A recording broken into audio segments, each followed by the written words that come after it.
السلام عليكم ورحمة الله وبركاته. ما شاء الله ما شاء الله، شوفوا الأجواء يا أخواني، ما شاء الله. نسأل الله أن يغيثنا. أجواء سبحان الله، حتى نفسيتك تزين بالأجواء هذه. الناس نفسيتهم بالأجواء هذه تزين.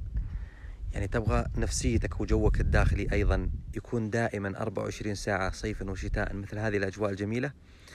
عليك بالقرب من الله، عليك بذكر الله، العمل الصالح. الله جل وعلا يقول: ألا بذكر الله تطمئن القلوب. تدري وش معنى تطمئن القلوب؟ يعني جوك يكون دائما فخم وجميل، مثل شوف الشمس ما شاء الله طلعت علينا الآن.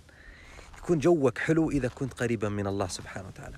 يعني هذه الأجواء ممكن تجيك يعني بس سنة، أيام قليلة ثم تذهب، لكن جوك الداخلي بالإكثار من العمل الصالح، قسما بالله يا إخوة، قسما بالله 24 ساعة على مدار السنة أنت مبسوط ومستانس، حتى وإن جتك عوارض ومعوقات إلا أنك دوم مبسوط بذكر الله، بالقرآن، بالدعاء، بالتسبيح، بالتهليل، بالنوافل، بالوتر، بقيام الليل، بصلاة الضحى، العمل الصالح. العمل الصالح عموما يقول الله جل وعلا: من عمل صالحا من ذكر أو أنثى وهو مؤمن فلنحيينه حياة طيبة.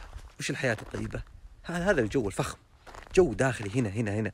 هذه هي الحياة الطيبة التي يتمناها كل أحد، ولن يحصل عليها أي أحد إلا إذا طبق هذا الذي قاله الله جل وعلا: الإيمان والعمل الصالح. فاجتهدوا بالذكر والتسبيح والتهليل حتى تكون أجواءنا دائما فخمة، دائما جميلة، دائما أنس، دائما سعادة، دائما جوك مغيم مستانس 24 ساعة، وإذا مت تروح عاد للجو الأفخم في جنات النعيم.